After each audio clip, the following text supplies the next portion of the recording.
But what we're going to do now to kind of mark this as well, because it's such an event in cinematic history, that we're going to hold something spectacular and historical. Because, ladies and gentlemen, the only way we can kind of mark the spectacular cultural phenomenon that is Barbenheimer is to, in fact, hold the first and, well, last ever Barbenheimies, the awards for, well, we're actually going to celebrate two particular movies today, and we're going to give away our awards for Barbie and Oppenheimer.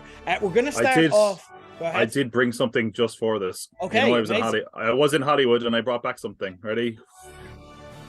Oh wow, we have a actual Oscar.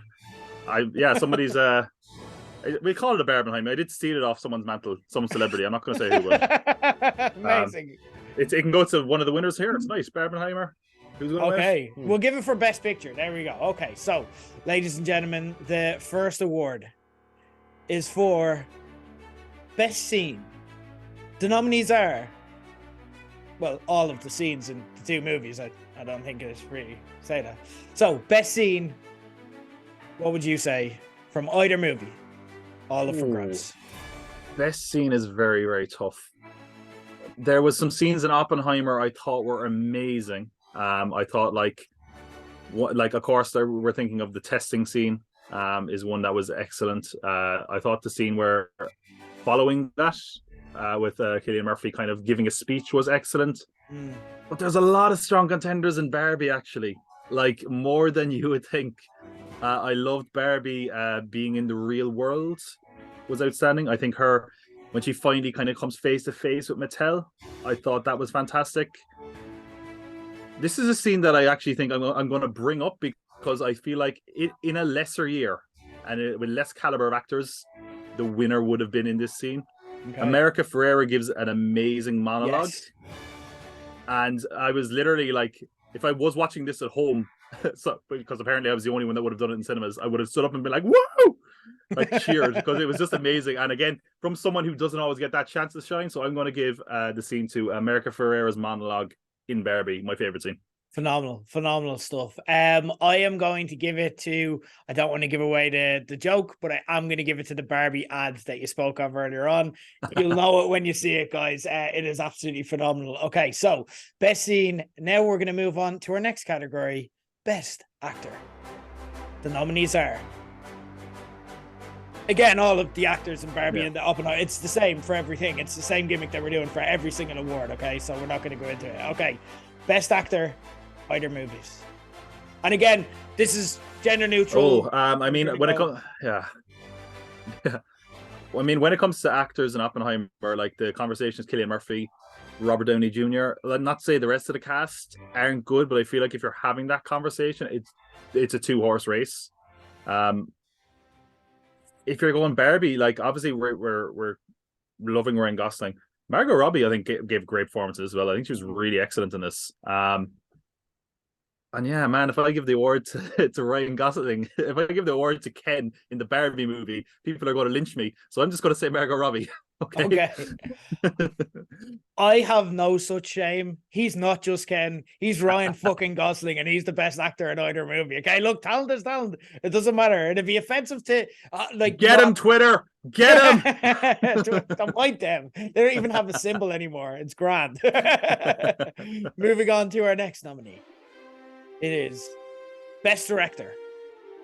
The nominees are Greta Gerwig for her direction in Barbie, or Christopher Nolan for his direction in Oppenheimer. Again, it's the same concept for every single award. Your nominee. I'm glad you explained that one. I was a bit confused there for a sec. It's a complicated concept, I know. Yeah, one or the other. It's like, I feel like if I was giving an award to Greta Gerwig, it probably would be for the script. I know she co-wrote this with Noah Baumbach. As far as directing goes, I mean, since it is a big studio movie and there's a lot of budget on it, I feel like maybe there wasn't a lot of style. I think it was very point and shooty. Not that it's a badly directed film at all by any means, but if you showed me this movie and I was meant to go, okay, what's Greta Gerwig's style? I wouldn't be able to give a coherent answer, I would say. Christopher Nolan, as a director, sometimes he does things that are kind of maddening way he shoots. Like sometimes you're watching this movie and it's like the bomb, and then it'll just be like a 5 second cut of a load of fire, and you're like, oh, thanks for that. I really understand the bomb now. What's that? Oh, someone's talking about fucking electrons, and there's a load of like, and you're like, what's going? Okay, thanks. I do think though that there was a general sense of better direction, and maybe it was the cinematography. Hoyt van Hoyten's cinematography in Oppenheimer was very good. I'm gonna go with Nolan. I don't know if that's the popular choice. I'm gonna go with Nolan all the same for that one. I think he's the better director here. Okay. A director's job ultimately is to oversee all of the project and to kind of deliver. If you're asking me what is the better cinematic feat, I'd probably say Oppenheimer in terms of the technical aspect and everything that went into it. If you're asking me what overall project put all of the pieces together, pun not intended, to actually resonate with me as a project even more. And for me, that is ultimately, again, you have stylistically and everything you kind of spoke of. And I agree with what you're saying. I don't disagree with any point that you made. But I feel that hitting home and delivering in a way, and even just emotional resonance and everything, firing on every single cylinder and not failing on any others, it is a flawless victory for Greta Gerwig. I'm going to go for here. So we've split the vote there. Interestingly enough, but ladies and gentlemen, our last award, the big one, goes for Best Picture. The nominees are, again, it's the exact same concept for every single one: Barbie or Oppenheimer. We haven't tipped our hat yet. We've no idea what the other person is about to say. Although you can probably guess mine based off a lot of things that I've said. So I'm actually going to go first because I feel like it's up for discussion with you, Tom. I feel like there's more attention there. Barbie, everyone knows I'm picking Barbie. It's a clean sweep for all the awards for Barbie. Not saying Oppenheimer's bad, but just Barbie knocked it out of the park for me, and Oppenheimer was just a good movie that I might enjoy more in a second experience. So Barbie for me.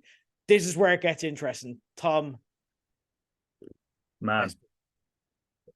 It's really tough, and like it's weird because normally when it comes to these kind of things, if it's like pick this film versus this film, a lot of time it's like, what's a film, what's a movie, that kind of whole old debate of whether one has more gravitas.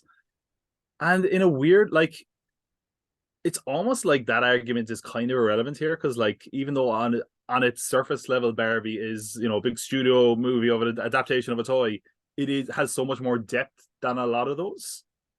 And then it's like it comes down to the side where I'm like, what did I enjoy more?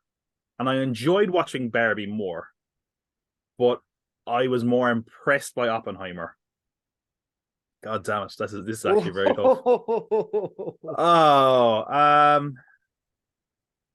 Fuck it, we're just gonna keep it split for dramatic sake. I'm gonna go with Oppenheimer. Okay, interesting. There you go. All right, guys. Well, look, there's just 2 points of views, and it's your views that matter as well. So look, we'll put up polls as well, and I'm gonna send 2 of these. Don't worry, I've got another one. I'll rob someone else's mantelpiece. We're good.